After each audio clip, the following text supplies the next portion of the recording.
It all begins in the middle of a chaotic and fierce war on a frozen battlefield. At that moment, we see a wounded man on the ground while the system warns that it was a critical strike. The sacred sword of the order struck right through him, showing that there was no hope left. With that, the enemy soldiers celebrate, relieved that they finally defeated him. The fallen man was known by everyone as the feared Dark Lord of the continent. His name was Archman, an extremely powerful necromancer feared by all. He then accepts his fate, knowing that his end is unavoidable. This was a war that lasted 10 long years across the entire continent. Even though he had strengthened his defenses, in the end, they just were not enough. The necromancer admits that this was his perfect and complete defeat. And all of this was because of a single knight named Berkel Rhineland, the leader of the knights. However, the knight says that he did not do all of that alone, because countless people fought and sacrificed themselves so that his sword could reach him. The knight then asks Archmund to give up everything for the peace of the continent. But the necromancer cannot stand to hear that anymore and tells his enemy to keep quiet. He says that when the plague was wiping people out, they just watched without doing anything. The necromancer continues, saying that now they preach about peace even though they act worse than wild animals. With his eyes full of anger, he says that all those knights are nothing but hypocrites. He says that all the humans pushed him to that point with their own hands, while an aura surrounds him. Seeing the power that the necromancer unleashed, the other soldiers are completely shocked. The soldiers are surprised to see the necromancer using magic even though he's wounded. One of the knights says he is dangerous and they need to finish him off, but Berkel interrupts him. The leader of the knights reveals that 20 million people fell, and Archmund turned them into his army. The necromancer then replies that he already knew that and that it was not absurd at all. He accuses Berkel of just wanting payback for the loss of the people in his hometown. Archmund challenges him to say he is wrong, but the knight remains silent. Berkel finally says that there is only one reason for him to be there at that moment. He states with conviction that his fight is solely for the future of the children. With that answer, Archmund's body freezes for a moment, leaving him confused. The knight explains that he needs to leave his choices and hopes for the next generation. The necromancer then sees his own corrupted form reflected in his enemy's eyes. But in that same gaze, he notices something completely different from what he expected. They were the pure eyes of a righteous knight fighting for the next generation and his descendants. The villain falls to his knees, completely defeated by those words. With that, the knight prepares to deliver the final strike and end it all. However, he surprises everyone by throwing his sacred sword away, and a soldier shouts his name. The necromancer then draws a sword with glowing purple runes. Archmund asks the knight if he has any last words to say. He replies with a smile, saying that a necromancer does not go down so easily. The villain promises that one day he will return, while a dark aura surrounds the hero. However, the darkness fades, and the blonde knight falls to the ground completely defeated. With the runes glowing in his eyes, the necromancer holds his sword firmly. And with a single strike, he finally brings down the hero who defeated him. With losses on both sides, the soldiers celebrate, shouting that Archmund is finally gone. Besides the shouts of celebration, he hears the sound of the final strike that sealed his fate. All the knights celebrate the long-awaited victory while darkness takes over his vision. Thus ended the long and fierce continental war that lasted 10 years. And with it came the end of the Dark Lord of the continent, the necromancer Archmund. But in his final moment, his consciousness travels through a strange and unknown place. Suddenly, everything changes, and he finds himself in front of a mansion during a rainy and gloomy night. Inside, two maids are shocked to see that the young master's lips moved. The necromancer, now a baby, is confused, not understanding what in the world is happening. One of the maids approaches the crib and asks if young Master Klein slept well. Another maid shows him the portrait of the Duchess and says she is his new mother. She then encourages him to say "mummy," but his body feels strangely stiff. The woman keeps insisting, and the baby tries to speak, but the words do not come out right. The maids get excited, thinking he is already learning to speak so early. However, the baby opens his eyes and begins to summon the dark guardians and soldiers. The little necromancer orders everyone to obey his command, leaving the maids scared. At that instant, a lightning bolt cuts through the sky, as if the world answered his dark call. And with his call, a huge storm forms over the mansion, with lightning tearing through the dark sky. Then 15 years pass, and now we see the same mansion on a sunny and peaceful day. Some maids watch someone from afar, completely amazed by what they are seeing. They are impressed by the face and hair of the young man standing there. The boy was so handsome that the women considered him a true masterpiece. This young man with white hair and a striking gaze was the necromancer Archmund in his new life. The maids sighed over him, saying that young Master Klein looked perfect and stunning. However, the young man seemed completely indifferent to all the compliments he received. Suddenly, someone throws water at him from behind and says he finally found him. An older man shouts for the evil spirit to leave while continuing to throw water. This is Garrison Jerkin, a priest who found it strange that the boy had the same gaze as Archmund. He notices that 3 people were already being influenced, and the purification was done in time. The completely soaked young man complains, saying it takes nerve to do that with a straight face. Garrison replies that Archmund's soul is in his body, and that is why they need to purify the spirit. Klein tries to defend himself, but the priest interrupts him and throws more water, saying he saw Archmund's face. At that moment, the boy wonders if the priest is actually completely out of his mind. He walks away grumbling and calling Garrison a maniac several times. The priest then orders his men to grab him and drag him away from there. While being dragged, he shouts, saying his name is Clean and not Archmund. Submerged in water, he thinks he did not expect this, as he was sure he met his end that day. He remembers suffering a critical blow, but when he opened his eyes, he was in the body of a baby. Because of that, at the age of 3, he was treated like a dark entity and locked in a monastery. It was in that place that he met the priest of the Holy Order who would torment him. The young man recalls the silhouette of that man appearing at the door for the first time. The priest called him Young Master Clean, and that was just the beginning of his hardships. His routine included extreme trials like Garrison's 24-hour prayer. There was also the freezing garlic bath that the priest prepared to purify him. And the worst was the fire show where he was tied to a burning cross. Under the name of a purification ritual, he had to endure all sorts of harsh punishments. Then, 5 years later, we see Clean sitting on the floor with a party hat, looking discouraged. His exclusive maid, Erin, prays for him to honor his lineage of heroes. The young master, however, gets extremely annoyed by the girl's prayers. In frustration, he pulls the hat off his head and throws it away forcefully. Erin gets sad and mentions that she made that hat with her own hands. He instantly regrets losing his temper and apologizes to the maid. But when he goes to pick up the object, Erin reveals that Priest Garrison was the one who made it. Hearing that, the young man's body freezes, completely paralyzed by shock. He looks at the hat with an expression of complete disgust and horror on his face. At that moment, Garrison appears, calmly calling for young Master Clean. The priest says he is thrilled that he wore the hat he knitted with so much care. The young man tears the hat apart with a smile and says he will never wear it again. Garrison shouts that Archmund's spirit appeared, but the young man does not care about that. Right then, Commander Dunkel arrives and asks if the day's purification is over. He mentions that the rumor about the young master being Archmund has been around for over 10 years, and that the order declared there were no abnormalities, while Clean covers the priest's mouth. Garrison immediately agrees with the commander and tosses the boy to the ground without thinking. Clean notices that the priest pretends not to hear him but obeys when a commander speaks. The man thinks the boy knows how to play politics and says he is already leaving. But before walking away, he stops and looks back with a serious expression, and adds that there is always a tiny chance of a what-if happening. With his message delivered, Priest Garrison finally turns around and starts to leave. Before walking out, he gives a heads up about the ritual on Friday, and a furious Clean tells him to get lost.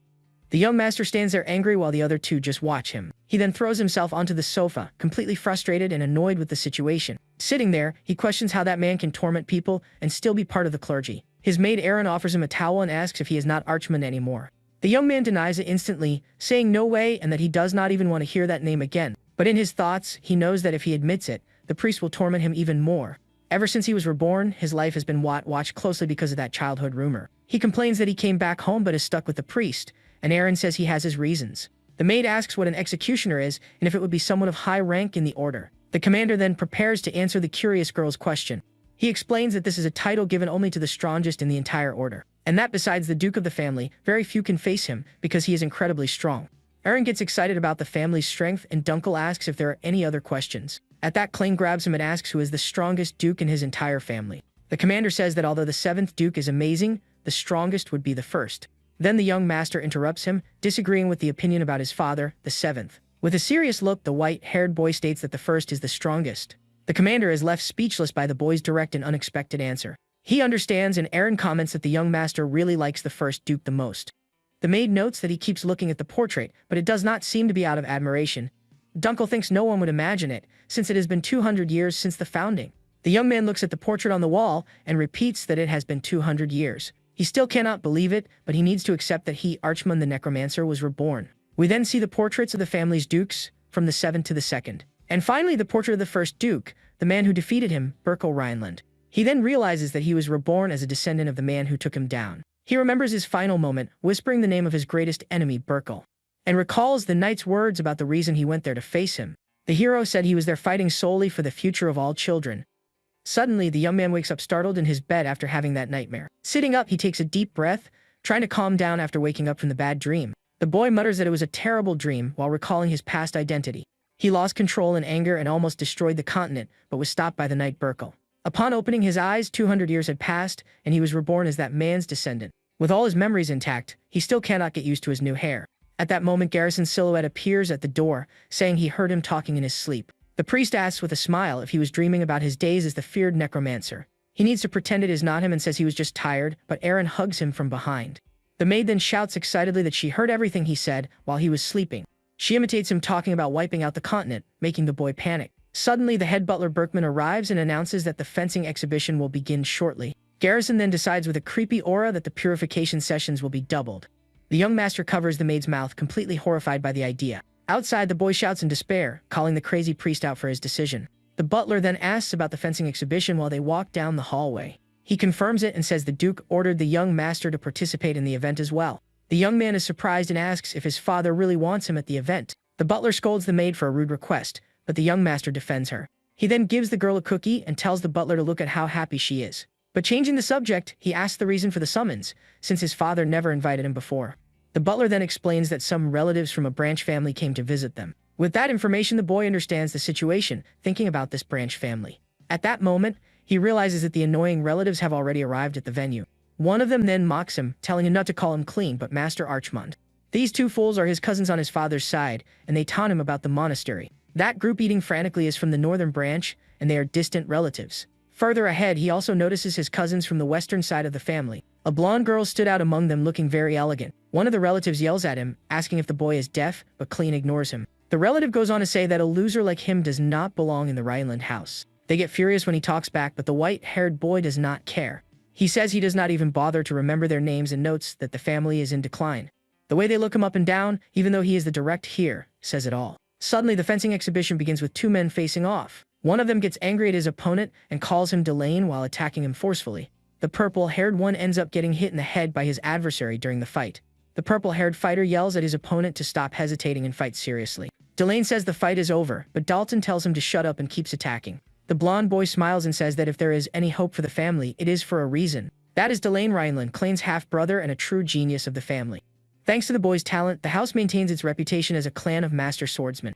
The purple-haired adversary shouts that this time will be different and charges again. At that, Clayne's eyes glow purple as he watches the fight with his reincarnated vision. The fighter then advances quickly with his wooden sword towards Delane. But the young genius dodges the strike with impressive ease and without effort. With a yellow aura around him, he moves swiftly, leaving his opponent surprised. The necromancer's eyes glow intensely, and he realizes he can see everything.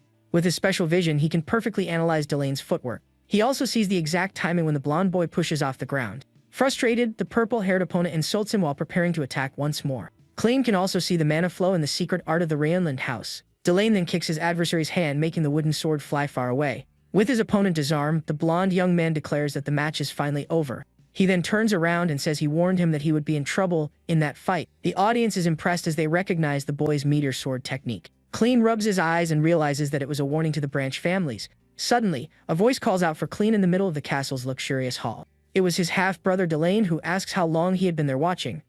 The blonde boy says he would have tried harder if he knew his brother was watching him. Clean finds his half-brother perfect and wonders what the relatives are doing there. He suspects they came to ask for money, but his father appears, praising Delane. That is Heinkel Rhineland, the 7th Duke and father of the two young men. Delane runs up to his father while the necromancer observes the head of the family he was born into. The Duke proudly says that his son must have worked very hard to get where he is. To the father, Delane is probably his last remaining shred of pride. The commander comments on the young man's impressive talent for his age. The boy replies that he still has a long way to go, but his father calls him by name. He then repeats the first Duke's words about the duty of a knight of the house. Heinkel tells Delane to engrave that in his heart, and the young man thanks his father. Next, the Duke turns and calls for the attention of his other son, young Clean. The white-haired boy tenses up upon seeing his father slowly approaching. With a gentle movement, the Duke's hand reaches toward the boy's head. He touches him and says he cannot feel any mana coming from his body. Clean then just apologizes, thinking that now he is nothing but dead weight to everyone. The commander tries to defend him, saying he spent his training years in a monastery. People start whispering that the second son has no mana and is different from his brother. The relatives comment that the direct heirs are useless and that they need to step up. The protagonist walks away, thinking he can handle the insults, but he remembers Burkle. He recalls the knight's words about his fight being for the future of the children. With that memory, the young man clenches his fist with a lot of anger and frustration in his eyes. He then thinks that the Rhineland house is finished and regrets risking his life. As the family withdraws, one of the relatives says goodbye to Clean in a mocking tone. Dalton provokes him, asking how the young lord does not even know how to use a sword. He continues the insult, calling the white-haired boy a disgrace to the family. The protagonist points out that he is also from the Branch family and taunts him about girls. Dalton is shocked and Clean asks if he thought money would stop the rumors. Annoyed, the relative asks where he heard that and charges at the young master. With a simple move, the hare takes him down to the ground with incredible ease. Fallen on the floor, Dalton insults him, but Clean says he has just taken out the anger of his defeat. The relative then offends him, saying he does not even know who his real mother is. With a dark look, the protagonist turns around and asks what he just said. Seeing his terrifying expression, the relative is completely terrified and frozen. The problem was not his mother but the superiority complex of the Branch relatives. His eyes glow purple, and he wonders how they could have reached this point. He thinks about how the house of the hero who took him down became something so despicable. At that moment, Commander Dunkel appears and tells Lord Dalton that enough is enough. The commander then warns that he will no longer tolerate any disrespect toward the heir. Angry, the relative mutters in frustration but cannot do anything against the guard. He then tells Clean to be grateful for having a bodyguard and calls him a coward. As he walks away, he still yells, asking what the commander is looking at. Dunkel places his hand on the hilt of his sword, ready for any trouble that arises. The protagonist stays silent for a moment, seeming to have an idea in mind. He then turns and calls the name of the commander who is there to protect him. Clean asks if he has a spare sword, and the scene shifts to a forest. Now at night, the commander hands a sword to the young master, who takes it. Dunkel asks why he needs a sword so late, but the boy does not answer. Holding two swords, he asks if Delane used the meteor sword like that. The boy says he needs to check something and dismisses the guard, who looks worried. The commander thinks it is too late because the young master's body has no mana. He believes that without mana, it is impossible to become a knight and use the technique. Even copying the blade's movement, he thinks the boy will not be able to pull it off. But Clean focuses as the image of what he saw in the fight is still very clear. In his mind, he perfectly remembers his brother's footwork and thrust. He also remembers the arc of the blade and how Delane's mana flowed. His eyes glow purple as he absorbs every single detail of the technique. Feeling a strange energy, the commander turns around completely shocked. The commander is bewildered by the strange aura that entirely surrounds him. He cannot believe what he is seeing and thinks it is impossible. Then the young master strikes a rock with a powerful blast of purple energy. His eyes shine intensely as he executes the technique with precision. Enveloped by a dark aura, he looks like a totally different person. The guard is left speechless upon seeing the destruction caused by the boy's attack. Stuttering, the commander can barely call out the young master's name. With a smile, he wonders if he really can use that ability. Maid Erin is shocked, wondering what on earth is happening to the young master. Beside her, Garrison also seems impressed by the boy's endurance underwater. We then see that they are performing another purification ritual with young Clean. The priest notes he can now last over a minute underwater, and Erin is surprised. He suggests doing the next one in an aquarium, and the hair finally surfaces to breathe. Clean complains that the ritual was longer, and Garrison laughs, saying he felt a sinister energy. While Erin offers him a towel, Commander Dunkel calls his name. The guard holds a letter and says that Dalton sent an invitation for him. The boy asks who that is, and Dunkel explains it is the relative who fought Delane. Clean remembers the fool and finds it weird that he wants to apologize out of nowhere. He takes the letter with a suspicious look to read what the relative wants. The invitation mentions a hunting competition, which leaves him intrigued. The former necromancer realizes this is just an excuse to drag him outside. Dunkel asks if he will go, and the young master says there is no reason to refuse. With a determined look, he mentions that besides, he has another plan in mind. The boy reveals he has an ace up his sleeve while the camera focuses on a sword. In his mind, he goes over the swordsmanship he saw his half-brother use days ago. By doing that, he realized something very important about his new ability. He can perfectly copy any technique just by seeing it used a single time. Back in the present, the commander just watches him, unable to say a word. The commander agrees to prepare the carriage, and the boy keeps thinking about the hunting competition. At that point, Garrison offers to tag along, and Clean gets annoyed, asking what he is plotting. With a serious look, the hare says he had already warned him about that before. The priest then replies that, for some strange reason, on that specific day, he was feeling a very sinister energy as the carriage finally departs from the mansion. The vehicle's wheel shakes a lot, showing that the road is quite bumpy and uneven. Inside the carriage, Maid Erin feels really sick due to the constant movement. Garrison says he told her not to come and then offers his pillow to the girl. The young master explains that the forest terrain is tough for first-timers. The priest then suggests she try to sleep a little to feel better during the trip. He is moved by the kindness, but Clean tells him to give the pillow to the maid.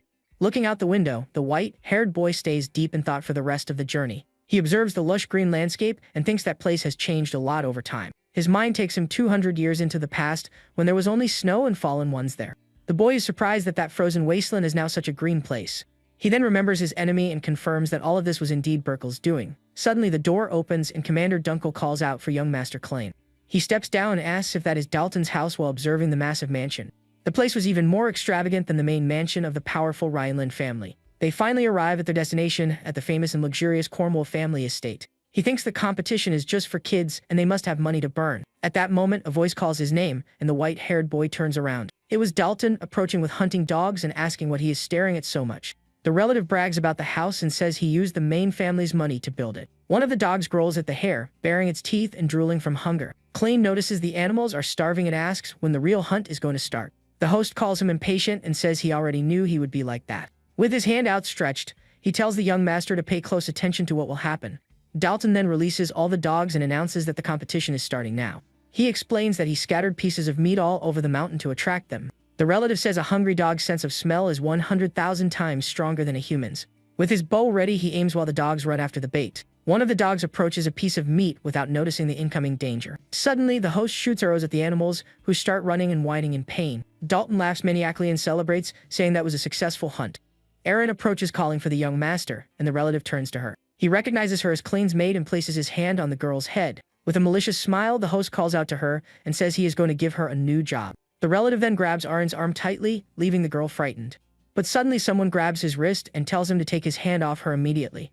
With his eyes glowing purple, the hare threatens to break the relative's wrist right in front of him.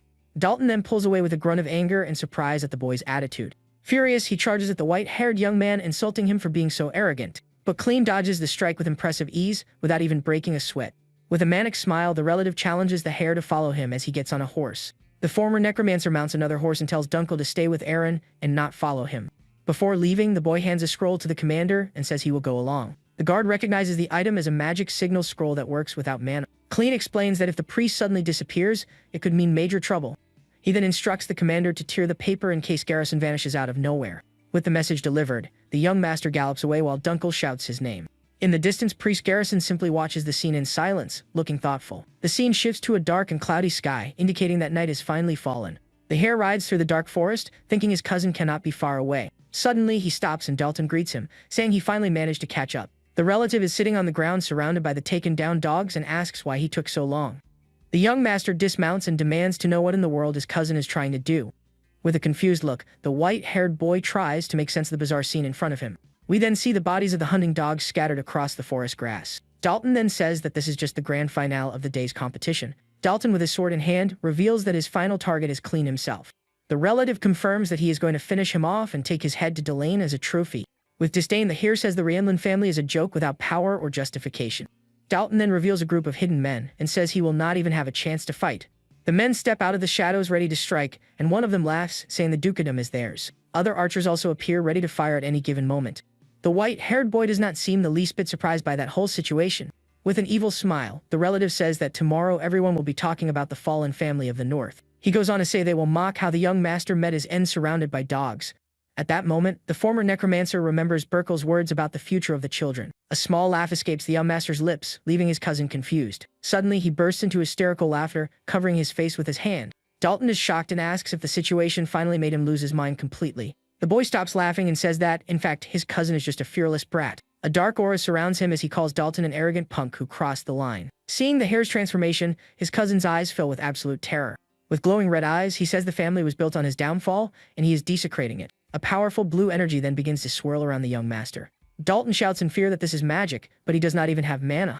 Engulfed in flames, the hare reveals that this is not magic but dark energy. Dalton's men are terrified by the blue energy and wonder what that is. The relative is then shocked as he realizes what the hare meant by dark energy. With a smile, the young master summons the ancient dark spirits buried in time. He floats and orders everyone to rise and step into the light in his name. The energy transforms, and with a command, he orders the creatures to overwhelm everything. More and more bone warriors form from the darkness, ready to obey their master. Dalton yells that it is impossible while a terrible suspicion crosses his mind. He then screams the name Archman upon seeing the army of phantom soldiers surrounding his men. The former necromancer points and orders his creatures to take them all down without mercy. In his mind, he thought he had already forgotten that feeling after so much time. It had been 200 long, lonely years since his last battle. To him, they were endless days of waiting amidst a sea of darkness and bones. But he could still feel the echoes in the dark crying out for his return. They were the voices of the fallen, calling him and eagerly waiting for his command. That feeling in resonance was something he knew better than anyone. And all that nostalgia filled him completely while the darkness wrapped around him. Back in the present, Dalton keeps screaming that this cannot be true. He shouts the name Archman once again in sheer desperation over the situation. With a victorious smile, the boy confirms that this was what they called him in the past. With his identity finally revealed, the night becomes increasingly dark and dangerous. At this, Dalton's men are shocked and wonder if Archman was not just a rumor. They look at the white-haired boy and ask what those skeletal creatures are. One of the skeletons with glowing red eyes lets out a scary and intimidating sound. The relative and his men stand in silence for a moment, trying to process what they just saw. Suddenly, they start laughing and mocking the creatures, calling them buckets of bones. The necromancer hears that and wonders if they really just called his soldiers trash. The cousin confirms it and brags about having already destroyed hundreds of skeletons on his missions. One of his men agrees and suggests taking a bone home as a souvenir later.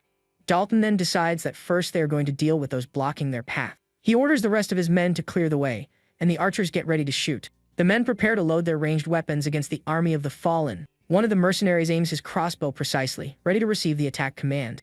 The relative then finally gives the order for all his men to fire at the same time. With that, a rain of arrows flies through the sky toward the young master and his army. The arrows get closer and closer, seeming like they are about to hit the boy head-on, but the reflection in his eyes shows that the hare does not seem worried about the attack at all.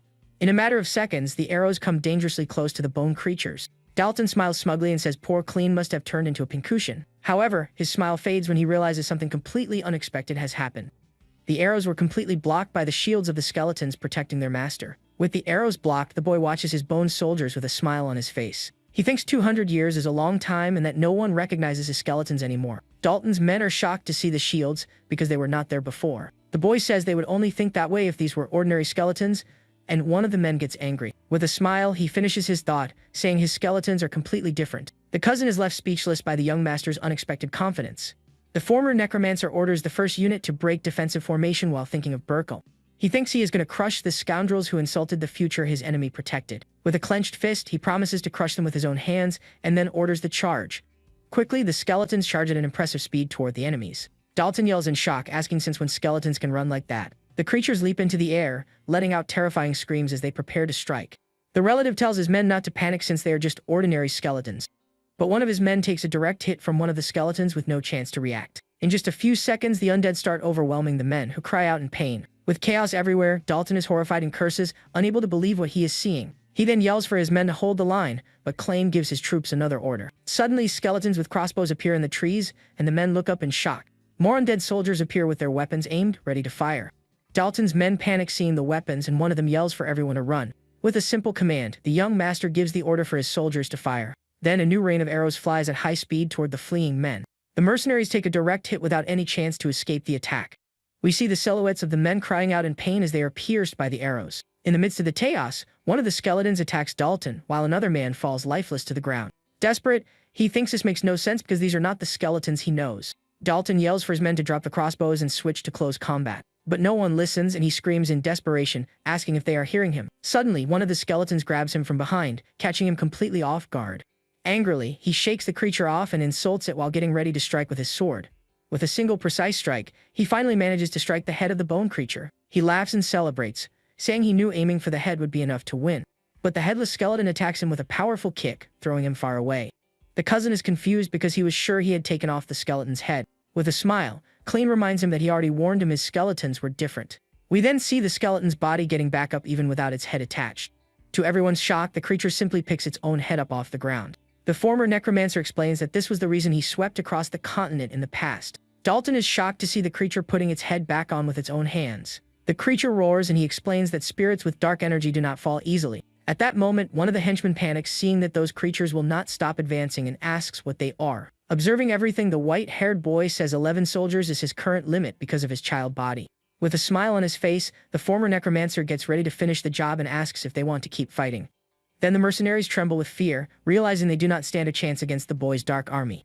While the combat unfolds in the forest, a strange noise emerges from the trees, indicating something is approaching the area. Far away, we hear a laugh echoing near a luxurious fountain in the quiet silence of the night at the mansion. There, Priest Garrison tells the little maid some stories from when the young master lived isolated in the monastery.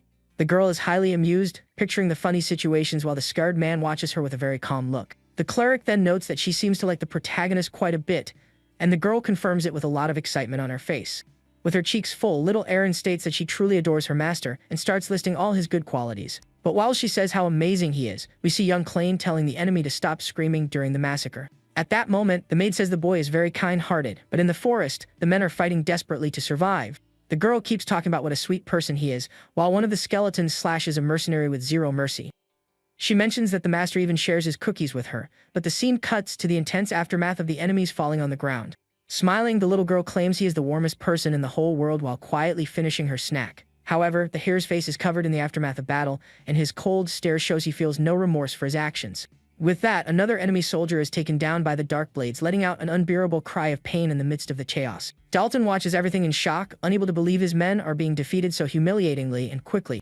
The cousin then mutters a heavy curse while trying to defend himself from a powerful attack coming from one of the bone creatures. He freezes upon noticing that, even after being hit, the monster stays standing and starts slowly regenerating its body. Right then, Dalton curses the bone creatures and says he will at least make sure they stop healing. He realizes the hare is the target and figures that if he can take him down, everything will finally be over. So the cousin charges through the battlefield, ignoring the fallen soldiers to reach his goal. Shouting Klein's name, the aggressor leaps with his blade ready to deliver a final strike to the protagonist. The villain warns that the games end there, because the summons vanish when the master is defeated. But at that instant, the sword comes down with full force toward the white-haired boy who just stands still. With that, the necromancer's eyes shine in an intense purple tone as he watches the enemy's movement. The boy says he can see the attack perfectly, and a powerful energy starts radiating from his body.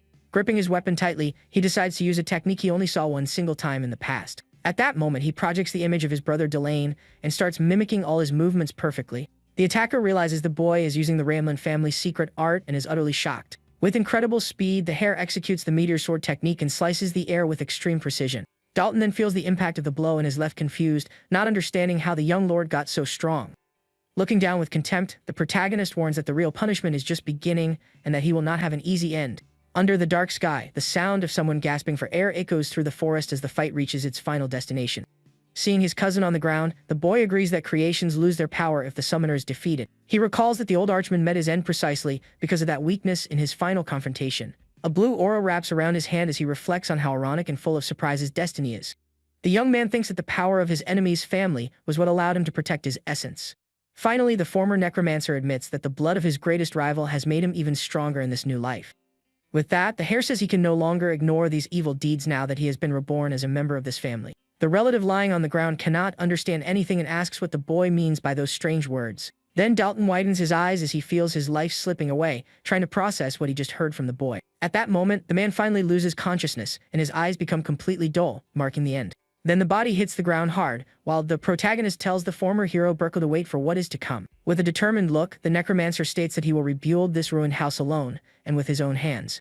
But suddenly, the villain opens his eyes in a dark place and wonders where on earth he ended up after the fight. Realizing the danger, he notices he is surrounded by pitch-black darkness and feels a strange weight restricting his limbs. In that instant, we see heavy iron chains binding the man so he cannot escape. Dalton then realizes he is sitting in a bizarre punishment chair and lets out a sound of pure confusion and fear. Just then, a shadowy silhouette approaches and says the traitor has finally woken up to face the consequences.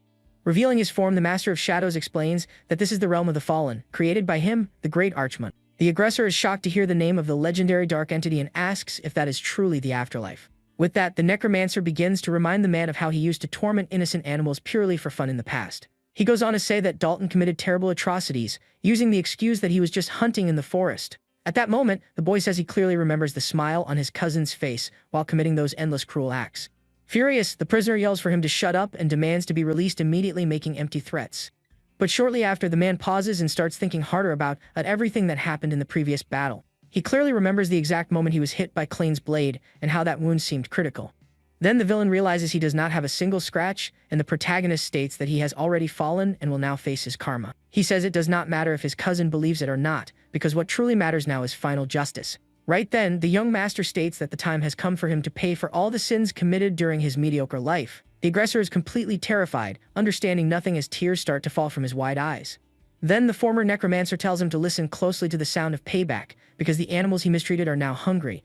With that, the creatures charge, and the villain screams in despair as he feels the bite of his own karma. And at that moment, he realizes this is the true abyss he built himself through his cruelty and selfishness. Crying out in agony, the cousin begs for mercy, but the protagonist shows absolutely no compassion for the traitor. At this, a tear rolls down his face as he realizes his final fate was sealed in that dark place. Back in the real world, we see the fallen aggressor completely defeated on the ground of the forest after the battle is over. The white-haired boy observes the outcome of the fight with a cold expression while the wind blows around him. With a thoughtful look, the protagonist puts his weapon away and gets ready to leave before anyone shows up at the location. Right then, he sees his skeletal soldiers disappearing into the darkness as he fulfills his promise to the fallen. With that, the necromancer says the request has been answered, and now he must reward the soul for helping in the battle. He then uses his power to break the curse binding that spirit, finally letting it rest in peace. At this, bright lights shine as the soul breaks free from its chains and vanishes into the forest night sky. Alone in the silence, the hare reflects on his new existence while looking at the traces of destruction. He stands in silence for a few seconds, trying to understand what changed in his heart after waiting for so long. The young master thinks that the end is merely the moment when bones break and scatter in the wind, leaving no trace. But he wonders what the real purpose of returning to life could be after 200 years of total darkness. At that instant, a familiar voice emerges from the shadows and says he is surprised to see the boy using forbidden arts there. The mysterious voice startles him, and the boy demands to know who the intruder is and if he saw everything. The hooded figure says he does not need to know and would not understand anyway. With that, the mysterious man starts using magic with a green aura radiating from his hand. The figure adds that even if he told him, the hare would not be able to understand what is going on. Just then, the green energy hits one of the fallen men on the ground, and his eyes start to glow. Up close, we see the man's eyes glowing intensely, indicating he was brought back. With a gesture, the hooded man begins raising all the bodies of the defeated mercenaries. The protagonist then recognizes the technique and realizes these are resurrection arts meant to control the fallen. With this discovery, he figures out that the mysterious figure standing before him is also a necromancer. The mysterious necromancer says Dalton failed, but that he is going to use the bodies for his plans. With an evil laugh, the man's voice echoes across the mountain during the dark and cold night. Meanwhile, back at the mansion, Maid Aaron invites Dunkel to listen to funny stories about the young master. However, the commander seems very worried and says he will listen to it all later. He stares at the magic signal scroll and wonders why his master used an emergency item. The guard figures it has been 3 hours, and he has a terrible feeling about the situation. Worried, he decides to go after the hare but is stopped by other guards along the way. The guards tell him it would be an issue if he left his post, since the competition is still happening. The commander glares at the men with a suspicious look, trying to figure out what is going on. Right then, he recognizes the crest of the Cornwall family and suspects they are Cousin Dalton's guards. He sees through the setup and says he will not stand down if they try to stop him again, leaving a clear warning. The 2 guards swallow hard, completely intimidated by the direct threat from the commander staring right at them. Dunkel then turns to little Aaron and tells her that the young lord is taking too long, so he is going after him. Then the knight asks the maid to head back safely to the mansion accompanied by Priest Garrison. But one of the guards points out that the cleric had already slipped away looking very serious, leaving everyone confused. At that moment, the commander remembers the warning about the sinister aura and realizes the priest must have gone after the hare. With that, he quickly mounts his horse extremely tense, knowing the situation has gotten completely out of hand. He bites the magic scroll tightly and deduces that this sudden disappearance is definitely no coincidence. The warrior rides as fast as he can, certain that something terrible is happening to the boy in the forest. Meanwhile, we see the protagonist standing alone, facing the new army of the fallen led by the mysterious sorcerer. The white-haired boy assesses the situation, knowing that all his dark energy was spent in the previous battle. He realizes he cannot use his summoning powers at that exact moment because of exhaustion. The hooded enemy laughs, saying the boy's fragile body will not hold up, and orders his monsters to charge. With that command, the horde of terrifying creatures starts running furiously toward the young lord. But the former necromancer just clenches his fist tightly, finding it amusing how arrogant the villain is to try and finish him like that. With a mocking smile and his eyes glowing purple, he warns the arrogant sorcerer that he is completely screwed. Suddenly, the sacred mark of a glowing emblem appears on the back of the hare's hand, lighting up all the darkness. The corpses keep charging mindlessly, drooling and growling, ready to tear the boy to pieces. At that instant, the hooded enemy widens his eyes in pure shock, unable to understand what was about to happen. A gigantic pillar of golden light tears through the sky and hits the forest floor with devastating, heavenly force. And from that light emerges a colossal golden warrior who crushes the monsters with a powerful punch, protecting the young master. With his eyes shining gold, the protector asks the divine light to grant peace and purify that entire dark area. At that, a massive burst of heavenly energy descends from the sky, defeating all the monsters, threatening the hare's life. The hooded enemy groans in pain as he takes a direct hit from the overwhelming brightness of that immensely strong holy magic. From the sheer impact of the attack, the dark villain ends up being violently thrown far away. The aggressor tries to balance himself, sweating cold, and wonders what kind of man is capable of using such devastating divine power. Watching everything, the white-haired boy thinks that the warrior with the greatest martial strength in the world has finally appeared. An imposing silhouette emerges from the dust and tells the young master to be completely at ease from that moment on. Then the priest reveals his face with a serious look and states with great confidence that he is now there to protect him.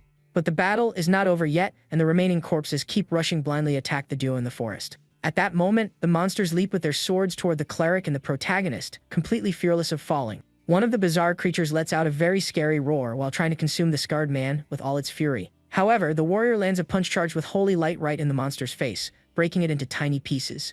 With that, the guardian launches a powerful divine attack that crushes and defeats the rest of the enemies, ordering everyone to hear him. The young man recalls that there are only 3 human weapons, chosen to execute the absolute will of the great Pope of the Order. And as the most powerful combat force, they are the only ones who can wield the sacred artifacts left behind by the saint. These legendary items are well known by everyone as holy armaments blessed with absurd magical power. The boy remembers that each of these warriors of light has enough power to effortlessly destroy an entire wall. The evil sorcerer is completely paralyzed with fear upon seeing all that light and asks again for the name of that monster. Smiling, the combatant reveals he is the church's supreme executioner and says the shadow villain's end has finally arrived. And with that epic entrance, the protector officially joins the fight, fully ready to handle the enemy threat. With his eyes shining brightly, the priest warns the sinners to seek forgiveness and start praying. He then charges forward swiftly, crushing the bone creatures, promising to give them a baptism of pure fire. At this, the monsters let out groans of agony while the cleric states he is going to wash away all their sins. With immense force, the holy warrior stumps on the shattered ground, scattering rocks and dirt everywhere. That simple movement creates a massive shockwave that kicks up dust and sweeps the battlefield instantly. The bright light hits the corpses head-on, taking out several at once while he claims that this is what mercy looks like. Holding his glowing book, the churchman finishes his sentence, warning that this was the final judgment. Watching the massacre, the villain sweats cold, thinking it is insane for a high-ranking member of the order to be there. The sorcerer is absolutely shocked by the absurd level of power the hero uses to wipe out his army. Utterly desperate, the dark mage turns his back and starts running, muttering that he was badly tricked. As he flees through the forest, he curses the situation, finding it unfair to have to face such an overpowered force. During his wild sprint, his mask ends up falling to the ground, revealing the clear panic on his face. But suddenly, the cleric appears like a ghost right behind him, asking where he thought he was going. In that moment, the warrior grabs the enemy's head very forcefully, making the villain cry out in intense pain. The scared man calmly warns that the prayer is not over yet and tells the sinner to be very grateful for it. Crying in agony, the sorcerer feels the impact while the priest says the final verdict has been delivered to him. With those harsh words, the knight calls upon the holy light to wrap up the judgment once and for all. Then the young master calmly walks down from a small hill after watching that entire divine spectacle. Walking through the ruined scenery, the boy notices a creepy remnant left behind by the monsters on the ground. With a very serious expression, the white-haired protagonist stops and hears the guardian call his name. The cleric takes just one step forward and advances rapidly, while the young master watches everything very closely.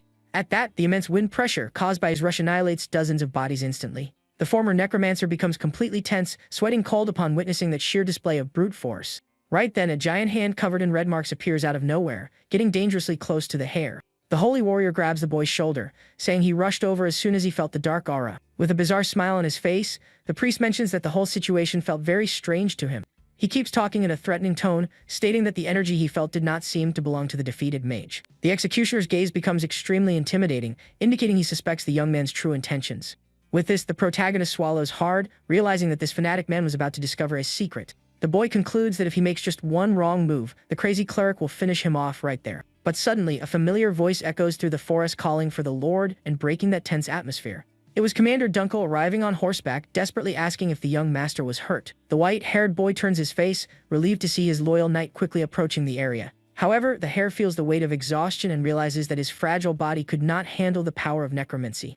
The commander goes into full panic upon seeing his master's face completely covered in the aftermath and injuries. Then the soldier jumps off the moving horse and runs desperately toward the hare, who ends up falling to his knees.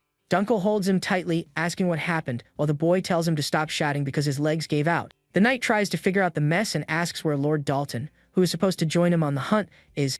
With a cold expression, the former necromancer simply confesses that he ended up taking down his own cousin in the forest. And to justify his extreme action, the young lord claims that the traitor tried to finish him first without any mercy. Hearing that, the commander is shocked and slams his hand down hard, asking what the young man was talking about. The scene shifts to a tribunal where an older man yells furiously, asking if his son tried to assassinate the hare. The count says his beloved son was a knight and accuses everyone of setting them up to tarnish his family's honor. At that moment, a blonde nobleman stands up calmly and suggests they should prioritize finding the real culprit. The man shows an official document, noting that even after long interrogations, the protagonist did not change his statement. Furthermore, he reveals there are records confirming the count sent about 20 mercenaries on the day of the tragic incident. Cornered, the leader of the branch family sweats cold and thinks angrily that his foolish men left obvious trails behind. But the desperate nobleman tries to argue, saying the white-haired lord has never even touched a sword in his life. The other aristocrats start whispering, agreeing that it would be totally impossible for a boy with no mana to defeat a genius.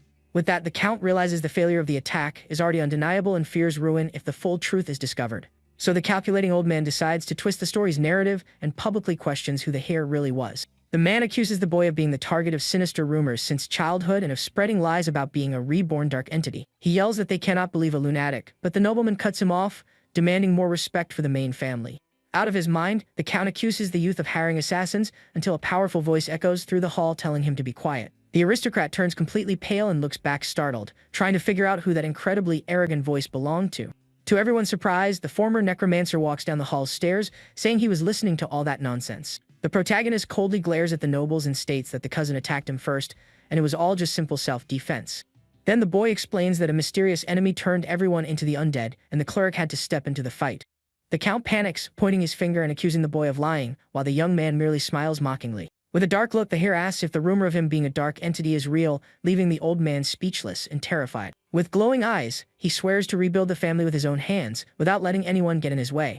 At that, the young master hears knocks on the door and turns around, while planning how to handle all the annoying relatives. Then the gates open, revealing a female figure with long blonde hair who apologizes for being late. This was the famous Knight Commander, arriving in the Grand Hall with a highly imposing presence. Confused, the hare wonders about the reason for the girl's visit, recalling having seen her before at the fencing event. One of the nobles finds the commander's involvement strange, but the boy's father notes that he permitted her entry.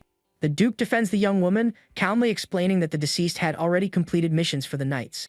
Because of that, the leader argues that the woman has every right to participate in that important meeting. With a very sharp gaze, the warrior scans the entire room, paying close attention to every detail of the environment. In that moment, their eyes meet briefly as the blonde walks forward and asks to have just a word. Surprising everyone, the warrior requests a private chat with the protagonist, leaving the boy totally confused. The head of the family understands the situation and ends up granting permission, only asking that the conversation be quick. The Grand Duke then allows the young man to go with the lady, and he agrees, a bit hesitant about the new situation. Frustrated, the hare complains internally about the girl's attitude, finding it quite annoying to have to deal with her out of nowhere. But soon he changes his mind, realizing that this sudden request could be an excellent opportunity in his favor. The boy deduces 3 options: confirmation, suspicion, or a test, and with that, simply says goodbye to his father and goes with the young woman. As he walks, the young lord decides he will no longer run from any challenge that comes his way.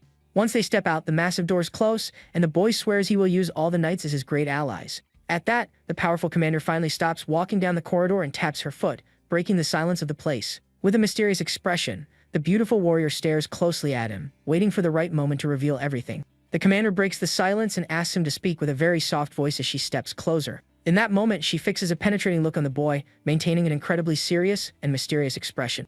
She is Leia Renfa, the eldest daughter of one of the 3 great families and a true master with the spear. The warrior's flawless track record of skills shows she has already faced the worst imaginable creatures. With that, we see a pack of terrifying orcs roaring fiercely, ready to cause massive destruction. But the commander's eyes glow with intense blue energy as she quickly charges forward for the attack. Without hesitation, the blonde delivers a powerful strike and annihilates the beasts, using her sacred spear masterfully. All of this happened during a major monster subjugation operation in the western region of the continent. In that dangerous rescue mission, the incredible warrior defeated high-level beasts completely on her own. In the middle of the battlefield, her majestic silhouette stands out after saving countless civilians from certain disaster. And the fact that she did all that by herself made her a true legend among all the knights.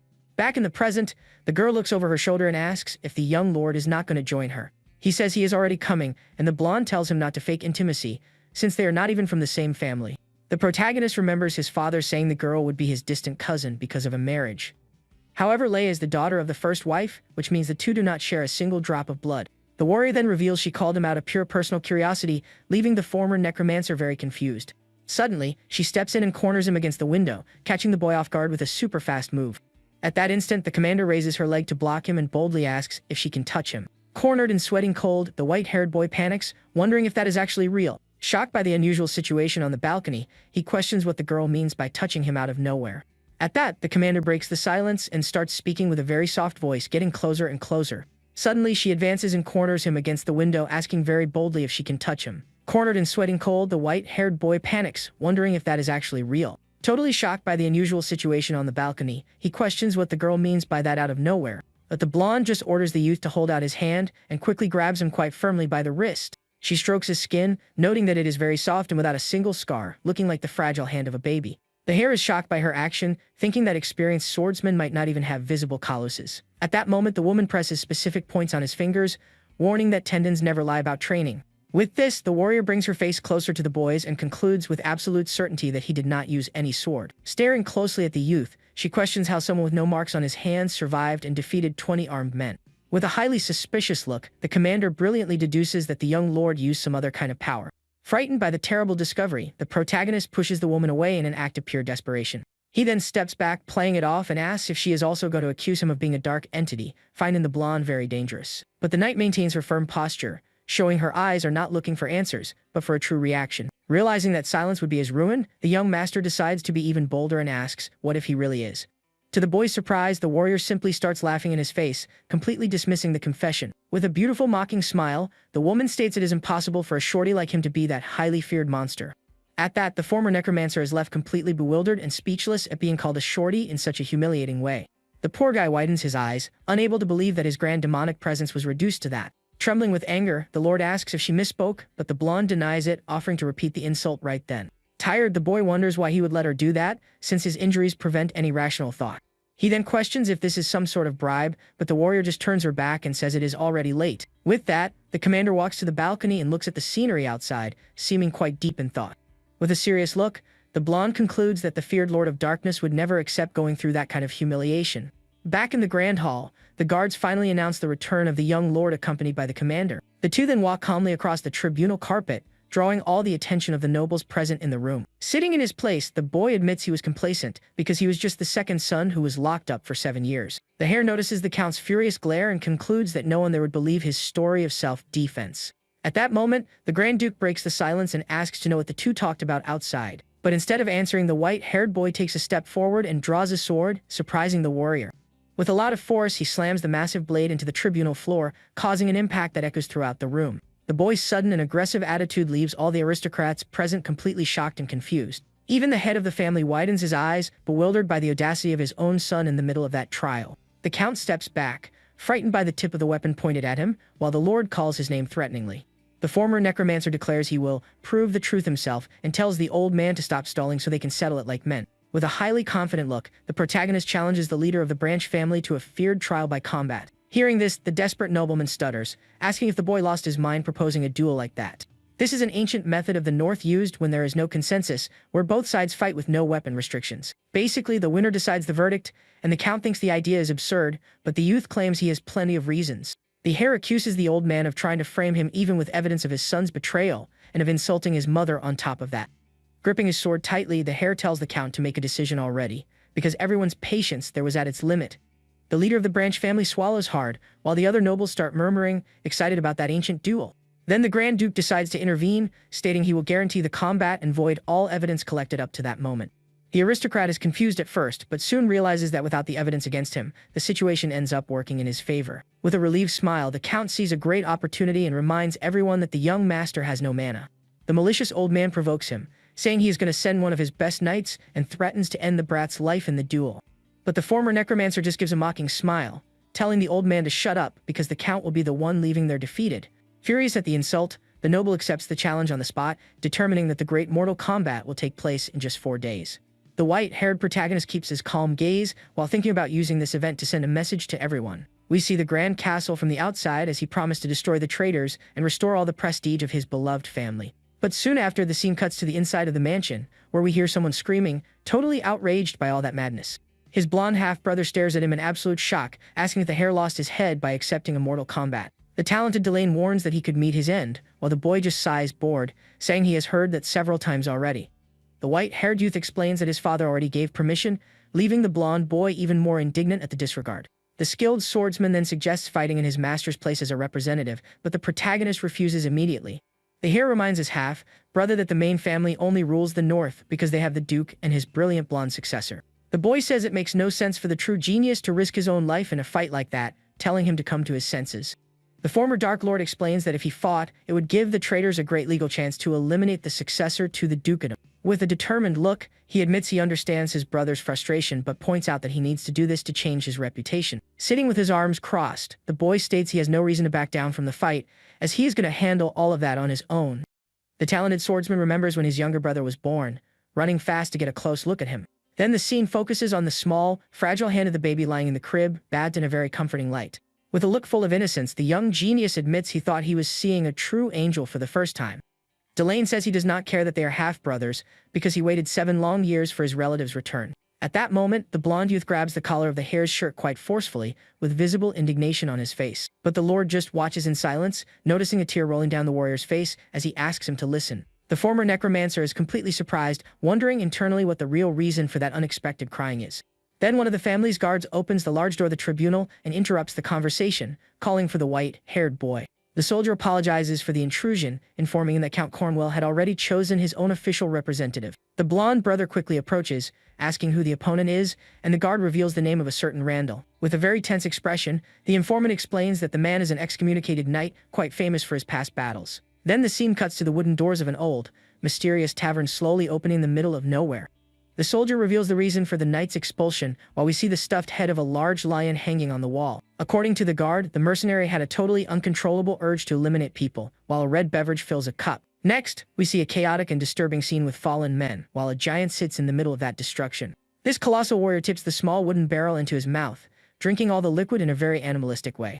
With a completely dirty face, the giant smiles, saying it has been a long time since he heard the cries of despair from a young boy. But back at the tribunal, the young lord just maintains a calm and confident look, showing he has absolutely no fear of that challenge. At the beginning of the day of the duel, a man hands a sword to our protagonist. He explains that he forged the weapon exactly as the young man asked and warns him to be careful. Then the blacksmith warns that the sword will break the moment it clashes with a blade infused with mana. The white-haired young man simply replies that this is good and tells them to hurry to the arena. Already at the combat site, Klain gets ready with his new sword in hand and a confident look. The crowd in the stands shouts his name and is surprised to see that he actually showed up to fight. Sitting in his place of honor, the count sneers, mocking the idea that the heir actually came in person. He then asks the duke if everything is alright with the situation and brags about his imperial champion. The nobleman even suggests that it is not too late to send the talented Delane to fight instead of his brother. But the protagonist simply ignores the conversation and asks where his opponent is. Looking to the side, the young man wonders if his opponent has not yet come out for the match. Suddenly, a huge shadow appears and a gigantic man jumps into the arena. With incredible strength, the figure climbs the arena wall and prepares for the clash. This brute is Randall, the champion of Conwell, and he asks if the boy is Lord Klain. The heir of the main family comments that his opponent seems to be much younger than he thought. Randall smiles and says his arms are thin, wondering what sound he will make when he is defeated. But before the giant could grab him, the young man steps back with surprising speed. The relatives in the audience are shocked and wonder what that was, and if he just ran backward.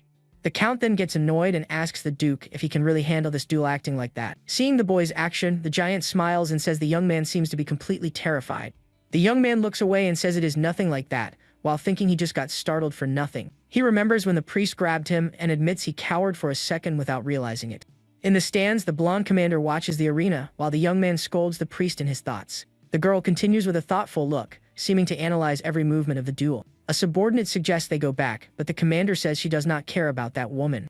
She then thinks to herself that if the boy wins the duel, she will give him a special treat. Back in the arena, the heir faces his opponent and says he needs to confirm something. With a red face, he covers his mouth and makes up an excuse, saying he had a stiff neck. He warns him not to touch his shoulder, but the giant grabs him with his huge hand before he finishes. With a furious look, the protagonist calls him a weirdo and asks if his ears are made of muscle. He continues the insult, saying that is why the Empire abandoned him, and the brute gets angry. With a scary smile, the giant says that is excellent because the worse his mouth is, the more he will have to yell later, and then he throws a powerful punch at the young man. At the last second, the young man presses a small button on his jacket, making a clicking sound. The giant's punch hits the ground with devastating force, breaking the entire arena. A huge cloud of dust rises from the impact, completely covering the battlefield. In the middle of the smoke, Randall seems confused and wonders where his opponent went. He then looks at his hand and realizes he is only holding the remains of the boy's clothes. In the stands, the relatives gasp in shock at the power of the strike, and one of them points at something. The audience then realizes that Lord Klain has disappeared from the arena, leaving the giant alone. The protagonist lands softly on the other side of the arena after escaping the attack. He faces his opponent, now without his jacket and with his sword in hand, ready for the fight. The young man takes a deep breath and thinks his enemy has a terrible temper and that the clash will be difficult. He knows that if he gets hit by that massive body, he will go flying, and he hates to admit it. In the audience, his half-brother Delane is worried, because he believes he cannot beat a monster like that. With an apprehensive look, the blonde young man thinks Klain is just walking to his own downfall. Remembering the conversation, Delane clenches his fist and agrees that the family's destiny is on the line. Back to the fight, the giant attacks again with a powerful strike that cracks the arena floor. But the protagonist swiftly dodges the giant's punch, which narrowly misses him. With his eyes glowing purple, the heir prepares a counterattack with his sword. The glowing blade then moves toward the giant's face with incredible speed. The brute takes a direct hit from the attack and is sent spinning through the air by the force of the strike. However, the tip of the sword breaks upon hitting his opponent's tough skin. After the attack, the young man lands and slides backward, creating a trail of destruction on the ground. Recovering quickly, the giant throws another devastating punch at his opponent. The young man blocks the punch with his broken sword, which now glows brightly in a golden tone. With a furious look, Randall taunts him, asking why he does not use his necromancy. The giant then shouts the name Archman while the young man struggles to hold back the attack. Suddenly, the brute's eyes widen in shock as he notices something unexpected. With a slight smile, the protagonist closes his eyes, and the scene slowly darkens. In a memory flash, he gets annoyed and thinks about using necromancy to take everyone down at once. The giant then stands completely shocked by what he just witnessed in the middle of the arena. With a powerful leap, Randall backs away from the boy, fearing the power he just felt. In the audience, everyone wonders if the brute dodged and finds it impossible that he is holding back. Breaking into a cold sweat, the champion wonders what that was, since there was nothing there. Suddenly, he feels a sinister aura and has a vision of Archman's fearsome dark figure. The count in the stands does not understand and wonders why his champion is acting that way. By his side, the duke watches the clash with a serious look, paying attention to every detail of the duel. The protagonist then tells his opponent not to worry, because he will not use necromancy. With a smile, he declares that he is a Rhineland, that this is a place to prove oneself with the sword. The Duke and his son Delane are completely surprised by the young heir's words. Moved by his attitude, Delane calls his half-brother's name with a look of admiration. The crowd goes wild and starts chanting Lord Clean's name in support of the young man. The Count is furious with the turn of events and cannot believe what he is seeing happen. Randall convinces himself that it was all a bluff and that the boy is not a real threat. He thinks it was just a coincidence because he is superior in strength and endurance. Furthermore, the brute remembers that the boy has no mana and unleashes a red aura. He explains that the strength of Imperial swordsmanship is not based on mana, but on pushing the senses to the limit. Focusing on his breathing muscles and blood flow, he increases his power in a frightening way. With this, he charges forward with explosive power and shouts for the Rhineland heir to face his defeat. The giant attacks with a red strike, and the protagonist jumps into the air to dodge the attack. With his eyes glowing purple, the heir says he can see his opponent's technique and mana. Randall continues his relentless attack and unleashes a series of furious strikes against the boy, but the white-haired young man manages to dodge all of them, seeing the exact arc of every movement. Furious at the boy's agility, the brute calls him a fly and prepares a new attack. He then shouts for his opponent to face his downfall and launches a full force strike. The impact hits the arena floor and causes great destruction on the battlefield. With that, a massive cloud of dust rises and covers the entire view of the clash. In the middle of the smoke, the giant looks for his opponent, who has completely disappeared from sight. He then wonders if the boy vanished, and if he managed to read the entire path of his sword. Suddenly, Klein appears in the air right behind Randall and prepares for a counterattack. With a smile, he warns him that with a body that size, his back is left exposed. Next, the hare hits the giant with a powerful strike, and a purple aura surrounds him. In the audience, the relatives are shocked and wonder what technique he just used. Delane cannot believe what he is seeing and wonders if that was really the legendary meteor sword. By his side, the Duke is also completely shocked by his son's skill. On the arena floor, the brute cries out, feeling the impact of the devastating attack. The Duke thinks that makes no sense as the boy has no mana to use that technique. The blonde commander's subordinate asks her in shock if she managed to see what happened. With a red face, the girl is left speechless and completely surprised by the young man. In a memory, the Duke reveals that in a normal situation, he would have intervened in the conflict himself. Commander Domo questions him, but the father says he knows he cannot act on personal feelings. The guard then argues that Klein has no chance against an Imperial knight and asks why he allowed the duel. With a sad look, the Duke explains that his son stood up to defend the honor of his late mother. He regrets not being able to save him from the monastery and wonders what right he had to stop him. With that, the father concludes that in the end, he cannot protect his son or his family and clasp his hands. But the commander comforts him, telling him not to worry because young Master Klein is different. With a confident look, Dylan states that the boy does not enter battles he knows he will lose. Back in the arena, we see the confirmation of his words as the hare lands a direct hit on the giant. In the audience, the Duke's eyes widen, completely shocked to see his son's power.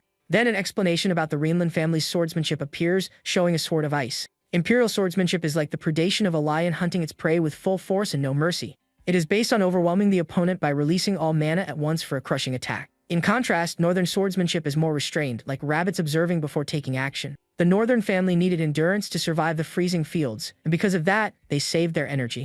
Their technique is temperance, like an eagle waiting for the perfect moment to strike. They attack the opponent's openings using the least amount of mana possible for maximum efficiency. That is the essence of Rhineland swordsmanship: maximum efficiency with minimal power consumption. With a smile, the protagonist explains that this is how someone without mana can use his family's techniques. He then taunts the giant, saying he might lack power, but is more than enough to defeat him. Furious at the taunt, the giant bares his teeth and calls him a little mouse. He then unleashes a blast of red energy that consumes everything around him. With his muscles tensed, the brute shouts, releasing even more power. In the audience, the relatives are completely shocked by the display of strength. But the Count smiles because he recognizes that as Randall's secret technique. It is a mana burst that seals the opponent's movements and a lion spirit appears. Randall yells at him not to make him laugh and gets ready for the final strike. The champion then jumps into the air with his flaming sword, shouting that he will be the winner. Seeing the danger, Delane yells desperately for his half-brother to be careful. The brute then descends with his sword in a devastating strike toward the young man. The swords clash in a flash of sparks, and the hare blocks the attack with his blade. He remembers the blacksmith warning him that the sword would break when clashing with mana. And just as planned, the protagonist's blade shatters into several pieces. With a victorious smile, the giant celebrates, saying it serves Klein right. He continues the strike, but the boy's broken sword now glows in a dark purple tone. With a sinister smile and glowing eyes, the hare says it is now complete. He then reveals that this was the weapon to hunt the lion, and a feather falls slowly. The imposing lion watches the falling feather, seeming confused by the unexpected situation. Suddenly, the shadow of a giant eagle covers the lion, which is now fallen and defenseless. Back in the arena, the protagonist holds the hilt of his broken sword, which emanates a dark aura. The dark energy shapes itself like a blade, and the hare strikes the giant with a precise blow. With the impact, Randall's hand is hit, and he drops his sword, which falls to the arena floor. Seeing the result, the Duke stands up and, with a firm voice, declares that it is enough. The relatives are shocked by the outcome, and one of them announces that the duel is finally over. Commander Dunn reflects that Rainland's swordsmanship can be done with little mana but requires experience. With that, he thinks the boy executed everything perfectly, from his footwork to his sword play, and that he broke the sword on purpose so he could attack from close range, which leads to one conclusion. That was the young master's perfect victory, and Randall cries out, holding his arm. The giant writhes on the ground, and the medics rush to the arena to tend to his injury. The healers use magic to treat the brute while the protagonist watches the scene. With a dark curiosity, the young man asks if the giant's arm can be reattached. One of the medics explains that it cannot, and that he will need healing magic and an artificial arm. The Duke then approaches, and the heir thinks that healing magic has not advanced at all in 200 years. His father then asks him if he feels nothing seeing a member injured like that. The young man remembers that he is no longer Archmond and needs to act differently now. He then scratches his head and pretends to be scared of the scene to hide his coldness. Count Kamal freaks out and cannot believe Randall lost after all the money he spent. The Duke then confronts him and demands that he admit his fault, but the nobleman refuses to accept it. Beside himself, the Count yells that he lost his son and his knight and cannot accept defeat. But before he can continue, his head is struck, and he is abruptly silenced. With a cold look and glowing eyes, the protagonist uses his voice to control Duncan Conwell. The nobleman then starts to feel unwell, as if an invisible force is suffocating him. He is completely shocked and does not understand what is happening to his body. Suddenly, the Count falls to his knees, and the young man says that as the winner, he has an order to give. He then commands the nobleman to confess his wrongdoings and kneel before the Master of the North. A purple aura surrounds him, and the heir tells him to beg for mercy and repent. The dark energy then intensifies, forcing the Count to confront his actions in a terrifying way. He then has a vision of Archmond's dark figure and panics at what he sees. Sweating cold, the nobleman is completely paralyzed by fear and the pressure of that aura. Unable to bear the terror, he lets out a scream of pure despair in front of everyone. Completely defeated, the Count bows before the boy and admits he was wrong. That was the voice of the fallen, a necromancer technique used to summon the souls of those who are gone. It is an ability that disturbs the soul and induces extreme terror in the living, and the nobleman apologizes. Crying, he confesses to having insulted the young master's mother and begs for forgiveness. In the audience, the other nobles are shocked and cannot believe a pillar of the family crumbled like that. With the hilt of his sword in hand, the protagonist says that everything starts from that moment. He then raises his weapon and asks everyone present to listen carefully. With a determined look, he declares himself the challenger and the rightful winner of that combat. The young man proudly says he is the son of Grand Duchess Claire Ledalicis, and also the second son of the strongest knight in the north, the great Heinkel Rhienland. He then finishes his speech by proudly declaring his name, Clean Rhienland. The scene then shifts to a dark place where a mysterious figure enters a grand hall. Inside, Priest Garrison prays, asking the god of light to watch over them even on dangerous paths. An angel statue is illuminated while the cleric's prayer echoes through the hall of the Sacred Order. Suddenly, Cardinal Murok appears and calls his name, and the man responds promptly. Murok notices his gloomy voice and asks what happened, and the priest reports the necromancer's attack. But the cardinal reassures him, saying not to worry because it was all part of their plan. He reveals that the necromancer was sent in cooperation with the Empire to instill fear in the people. With that, Murok explains that the terrified people would seek the Sacred Order for protection. The religious leader says they could revive the order with a few sacrifices, showing his cruelty. But at that moment, Garrison grabs the cardinal's neck with fury, abruptly interrupting him. With a furious look, he accuses him of lowering himself to political games and deals with heretics. The cardinal then panics and asks what he is doing while struggling to breathe. With his eyes wide in terror, he tries to ask for help, but his voice will not come out. A sound echoes, and the angel statue appears with its face covered by the result of the act. Garrison then takes down the corrupt cardinal, leaving his defeated body on the hall floor. He tosses the body aside and asks the thin air if the person feels better now. Suddenly, a new figure appears and says he has not changed at all, having eliminated more clerics than the necromancers. This man is Palamon L., the Archbishop of the Sacred Order, and he seems to know everything. With a hateful look, Garrison glares at him and asks if all of that was his doing. The Archbishop denies it and says he only authorized the plan and brought important information. With a quick movement, he tosses what is left of the necromancer toward Garrison. The priest manages to catch the remains at the last second before they hit him directly. Palamon then reveals that when necromancy is used, it inevitably leaves a trail. He shows a cross-shaped vial and explains that it contains the traces of the necromancer's magic. With that, the Archbishop reveals there are two types of necromancy, one that raises the fallen and one that manipulates souls. The priest is shocked to hear about the original form of necromancy, and Palamon confirms it. He then concludes that this means there were two necromancers at the scene of the attack on the boy. In a flash to the arena, Delane hugs his half-brother, and Palamon tells him to listen closely. The Archbishop reveals his surveillance target is the second son of the Rhineland family. He then takes a dramatic pause and prepares to reveal the young man's true identity. Back in the arena, the protagonist is surrounded by his allies and his half-brother Delane. With a shocking revelation, Palamon declares that Clain Rhineland is actually a necromancer. The scene then shifts to a rainy night in a dark and mysterious forest. A man uses a pickaxe to break crystals in a deep, dark cave. He works hard mining the crystals under the light of a single lantern at the site. Suddenly, he stops and wipes the sweat from his forehead, looking tired from the heavy labor. At that moment, he turns around and is completely terrified by what he sees behind him. A scream of terror echoes through the forest as the camera pulls back, revealing the immensity of the place. Back at the mansion, the maid Erin eats a piece of bread while thinking the situation is a disaster. The girl shows a doll with her master's face that she made herself while thinking about him. The maid then bursts into laughter, and the protagonist finds her very similar to himself. 1 week has passed since the combat, and the hare remembers his victory against the champion. He also recalls how he extracted the Count's confession and announced his existence to everyone.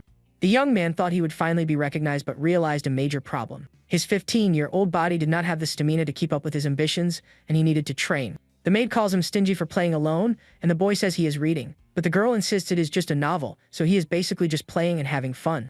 He admits the cover looks like a standard novel, but the inside is quite different. The book is full of secret notes on anatomy and necromancy spell formations.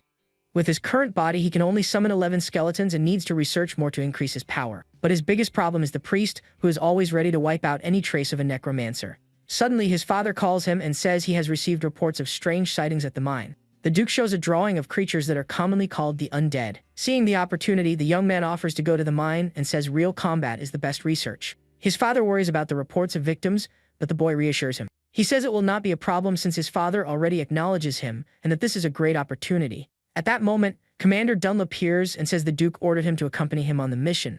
At night during the journey, the young man thinks he should have known the guard would come along. The commander then offers him a meat skewer, and the young man appreciates the gesture. With a smile, the commander tells the young master he should do some work too. While eating, the hare remains silent, appearing thoughtful about the situation. He then points to a piece of charcoal and says that standing still is already a huge help. The boy thinks he learned an unexpected fact about the commander, which is that he is useless at cooking. Embarrassed, the guard apologizes, but Clean just tells him to forget it and eat a little. With a confident look, he reveals he spent a decade running away, so this is no big deal.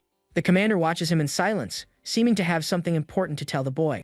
He then comments that by observing the young master, he realizes he is different from the others. The guard continues, saying that because of this, he sometimes thinks he is the reincarnation of Archmund. With a worried look, the protagonist warns him never to say that in front of the priest. He then remembers that Archmund was a demon who turned millions into the undead. The campfire crackles while a tense silence hangs between the two men. Suddenly, the flames flicker with a gust of wind that passes by them in the camp. The commander finds the sudden wind strange, but the protagonist says it was nothing. With a serious expression, the hare seems to sense something his companion missed. With his eyes full of fury, he warns him never to talk about that subject again. The guard is completely confused by the sudden reaction and calls him by his name. Suddenly, a terrifying scream echoes through the night, and the two jump up in fear. Another cry of dread echoes from a nearby village, indicating that something terrible is happening. A horde of undead creatures attacks the villagers, and someone yells for everyone to run away. With glowing, hungry eyes, the creatures rush toward the village residents. A yellow light then illuminates the night, and one of the undead stares at the source of the glow. Commander Dunlop enters the fight and with his flaming sword defeats several creatures. But he ends up getting careless and cries out, calling the young master's name. The hare then appears and, with his purple blade, defeats the monster that was attacking his guard. With a serious look, the young man asks the commander what he thinks he is doing.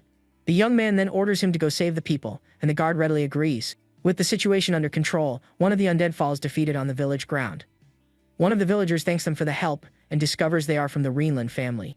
The guard then wonders since when those creatures started appearing there. The protagonist recognizes the reanimation magic as the same one that attacked him in the forest. A villager reveals that it all started 2 months ago after the Count's family restricted the mine. He then says all the undead are actually village residents, and the boy is shocked. Suddenly, the man grabs the hare and asks angrily if he really is a Rhineland. Desperate, the villager shakes him and demands an answer, but the guard tries to intervene. The man shouts that they begged for help for 2 months and got no response. He then points to one of the undead creatures the young master just defeated. In a moment of grief, he reveals that creature was his father, who worked in the mine.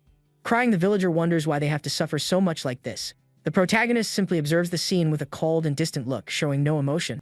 He remembers his past life as Archmund and how people feared him. With a distant look, he snaps the villager back to reality and tells him to shut his mouth. Next, the boy says it is too noisy and asks why everything would be his fault. The villager is shocked by the young man's coldness, and tears begin to fall from his eyes. The protagonist continues, saying he was not the one who turned his father into an undead. With a blue aura in his hands, he tells the man to take his anger out on the right target. With that, the hare commands the innocent spirits who have passed to heed his call. Suddenly, the forms of the undead begin to move again, and the boy illuminates them. With his necromancy, he promises that as Clan Rhineland, he will uphold their will. The forms of the fallen ones disintegrate, and their souls begin to break free. The souls of the villagers rise from the remains and float in the air with a blue glow.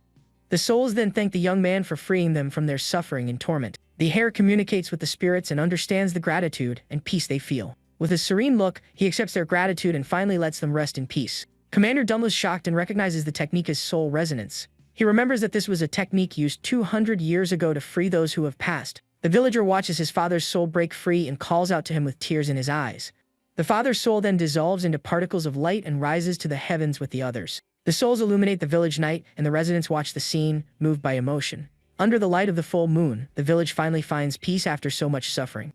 After resolving the situation in the village, the two heroes head toward the mine. They then make their way up the mountain during the dark and silent night.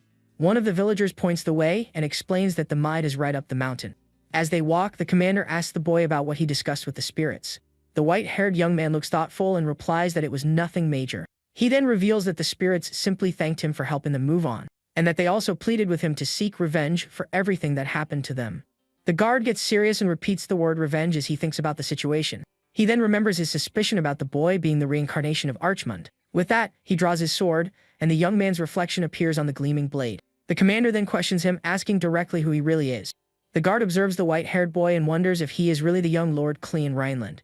He then remembers that the master was locked away for 7 years in a monastery and called himself Archimund. What surprised him the most was the boy's dark gaze, which did not seem to belong to a child. Thinking about this, he remembers that it all started on the day a lifeless animal was found. On that day, the maids of the mansion panicked when they found a lifeless cat in the kitchen. A short time later, a second animal was found in the garden, and a third on the following day. With that, a total of 7 cats were mysteriously found lifeless around the property. Then, rumors began to spread about a cursed bloodline and the use of necromancy. But the young master did not seem to care about anything and just spent the whole day looking out the window. The guard thinks that even with the suspicion of him being Archimund, the boy is still very young. With this, he concludes that the young lord probably has nothing to do with the incident. However, during the night, the commander hears a strange noise and turns to see what it was. All he can see is a lantern swinging by itself in the dark hallway of the mansion. He is then surprised to see the little master walking down the hallway with the lantern in his hand. The guard is confused and wonders where the young man could be going at that time of the night. The scene then shifts to a dark forest, showing that the hare has left the mansion. All alone, the young master walks along the trail, holding the lantern to light the way. Even though he is only a child, he carries a sword attached to his waist. From a distance, the commander secretly follows the boy to find out what he is up to. Then, the sound of a crow echoes, and the guard discovers that the boy's destination was a cemetery. Astonished, the commander wonders why the young master came to the resting place all by himself. From afar, he cannot see clearly and thinks about getting closer to check the situation. But upon getting closer, the guard is completely shocked by the scene he finds there. A bright light then illuminates the area, and he calls out the here's name, unable to believe what he sees. The boy was actually caring for and feeding all the cats that had gone missing from the mansion.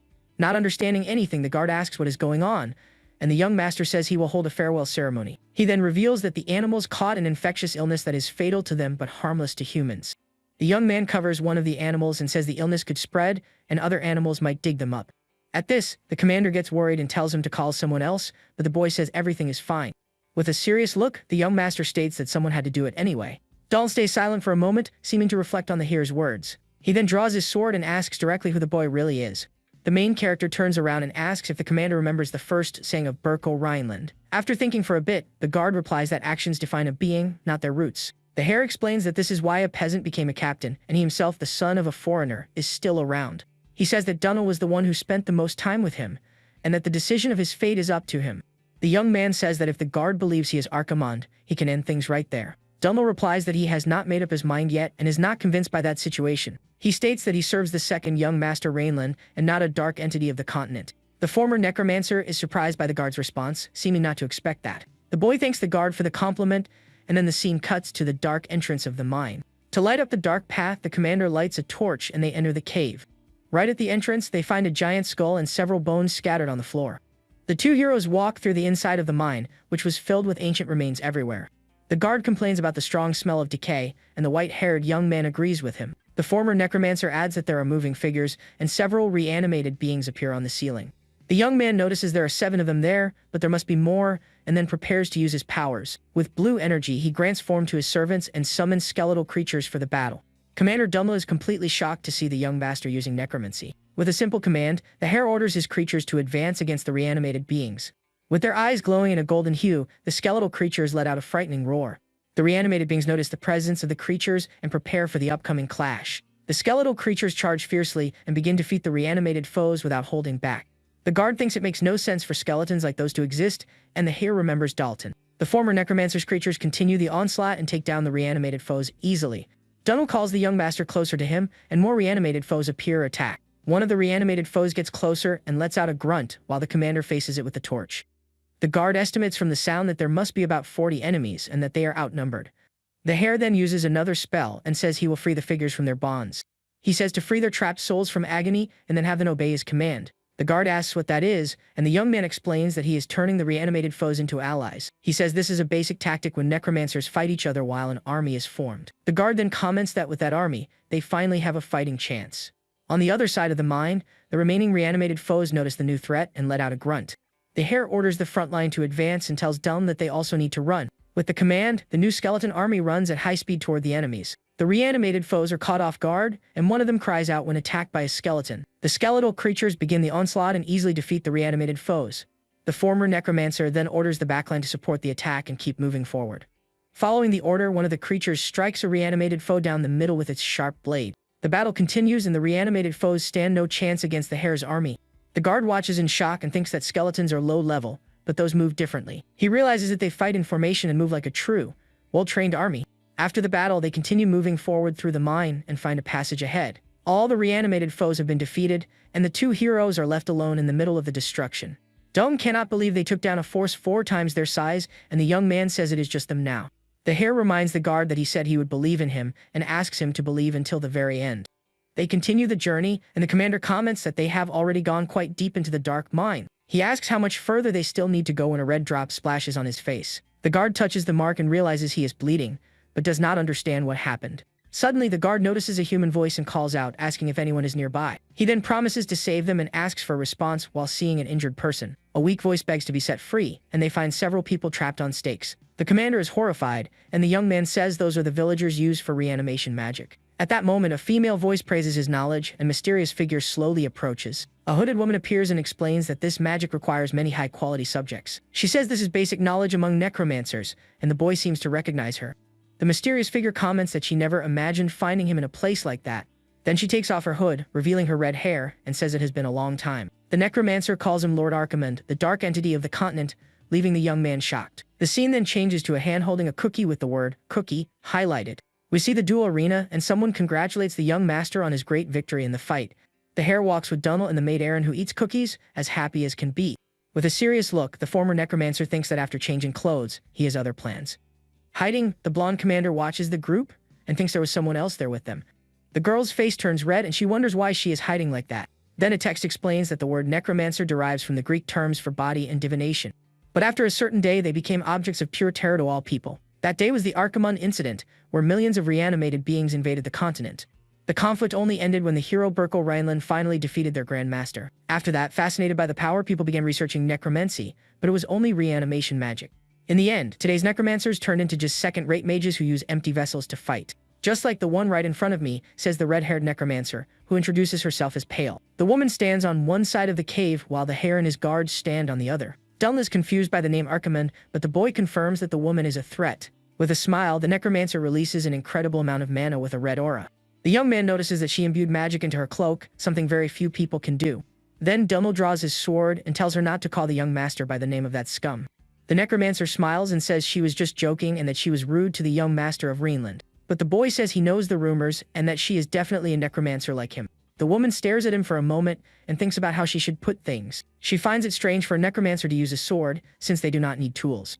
The hare tells her to stop stalling and asks what she did to the people, and who sent her. Pale then answers that a true necromancer does not rely on any tools. She says they command souls and control the very end, while a dark energy emerges. The red energy then intensifies and takes the shape of several human silhouettes. The dark energy consumes the faces of the villagers, who cry out in agony and despair. One of the villagers cries out as the energy dissolves him into dark particles in the air. With a gesture, the necromancer pulls the souls of the people, who cry out as they are absorbed. With a wicked smile, the woman says she will now show him her true power. With a smile, she says she will show the true meaning of necromancy with her power. Then a giant, grotesque hand begins to form from the dark energy she released. She reveals that this is her masterpiece as a huge creature made of vessels materializes. The bizarre creature then lands heavily on the cave floor, making everything around tremble. Dunla's completely shocked by the scene and says that this is total madness. He has never seen anything like it, not even on the battlefield, and with a terrified look, he identifies the creature. That huge thing was a cyclops made from the vessels of the villagers who were captured. The woman then strokes the cyclops' face and asks her bizarre creation for a favor. With a cold look, she orders the creature to crush the two heroes without leaving a single trace. Obeying its master's order, the cyclops stumps heavily on the ground, ready for the attack. The creature charges at an impressive speed toward the two young men in the cave. Dumla is amazed by the monster's speed and cannot believe what he is seeing. The creature lets out a frightening roar, and the commander shouts, warning the young master about the danger. But the white-haired hare simply raises his hand as if he were going to stop the attack. The guard observes the boy's action with a surprised look, not understanding what he is planning. In a quick move, the young man pushes his protector out of the monster's path. With this, the young hare ends up taking a direct hit from the Cyclops' devastating attack. The impact is so strong that Commander Dunla is thrown far away by the shockwave. Amidst the smoke, the former necromancer is on his knees on the ground, looking quite injured. Even with a hurt face, he keeps a determined look and seems ready to fight back. The Cyclops stares at the young man on the ground while letting out a strange and grotesque sound. With slow and heavy steps, the bizarre creature gets closer to the hare still on the ground. It then raises its giant leg, getting ready to crush the boy once and for all. But suddenly, Commander Dunla appears and blocks the attack with his sharp sword. With fury in his eyes, the guard shouts for the creature not to dare touch his young master. He then uses all his strength and manages to push the monster's leg away. Surprised by his protector's action, the former necromancer calls out Dunla's name. Watching the scene, the necromancer pale seems a bit surprised by the guard's intervention. The creature gets furious and attacks the commander, who manages to block the strike with his arm. The red-haired woman starts clapping slowly, seeming to be having fun. With a mocking smile, she praises the knight's strike, finding it all very splendid. But she says that with that level of talent, he could not do anything against her masterpiece. Dunla is shocked to see that the monster's leg completely regenerated in seconds. With its leg healed, the creature spins and attacks the guard with a powerful and fast strike. The commander thinks that it does not matter, because the young master threw himself to save him even without mana. He then decides that he will do everything to protect the boy who risked his life for him. The guard feels ashamed for daring to suspect that such a person was Archimonde. He then decides that there is only one way to pay for his shame and releases a golden aura. The creature lets out a roar of pain as it takes a direct hit from the guard's powerful attack. He promises that he will risk his life to protect his master and attacks the monster with everything he has. Thick tentacles come out of the bizarre monster, showing its healing power. The creature squeezes its body parts together to regenerate faster. The commander becomes furious and complains that the disgusting monster is healing again. With a jump, he dodges an attack and lands heavily on the cave floor. The guard then runs up the Cyclops' arm to get closer to its weak point. He leaps into the air and prepares a powerful attack, aiming right at the monster's head. Dulm decides that he needs to attack the creature's head as quickly as possible to win. With a battle cry, the commander swings his sword with all the strength he has left. He then manages to remove the Cyclops' head with a precise and accurate strike. But even without a head, the monster grabs the guard with its giant hand and surprises him. The creature then throws the commander with full force against the wall of the dark cave. The impact is so strong that the guard's body is tossed and hits the wall hard. Dunla is trapped in the rubble of the wall, completely defeated and out of strength. The wall he hit breaks apart and reveals several glowing crystals deep in the mine. The guard then falls to the ground unconscious and badly injured after the monster's attack. The necromancer pale watches the scene and says that it exceeded all her expectations. She remembers her obsession and her experiments until she created her masterpiece. With a crazy look, the woman realizes that what she saw was a true innate talent. She starts laughing and shouts that not even Archimonde could create something like that. With her eyes shining, she finishes her shout saying that she is the one with real talent. The necromancer brags, saying she surpassed Archimonde's knowledge while the creature heals itself. But the hare appears and talks about a core connection point, leaving the woman confused. Calmly, he explains that this is the first key to synthesizing a cyclops like that one. He continues saying that the second key is the core suture, which binds all the vessels together. That is why the limbs regenerate, and to defeat it, one simply has to destroy its core at once. With his eyes glowing purple, the boy asks where exactly that core would be. The woman explains that the core does not stay in one place, as it is a vital point for the creature. Because of this, it constantly moves inside the body like the fluid that runs through veins. With a smile, Pale claims that it is impossible to find it since it never stops moving. She then reminds the boy that this is her great masterpiece to which she dedicated her life. The woman says that compared to her talent, he is nothing but a complete and absolute nobody. She then orders her creature to crush the boy once and for all without hesitation. The monster charges, but the former necromancer seems calm and wonders what talent is. At that moment, he remembers his past when he took down hundreds of cyclops with his blades. He could still feel the movement of the cores as if it had been just the day before. Back in the present, the young man attacks with a purple energy, saying he simply did it. The necromancer is completely shocked by the young hare's sudden action. The purple energy blade goes through the cyclops' body in a quick and precise strike. The monster is split into several pieces, and the word talent appears highlighted on the screen.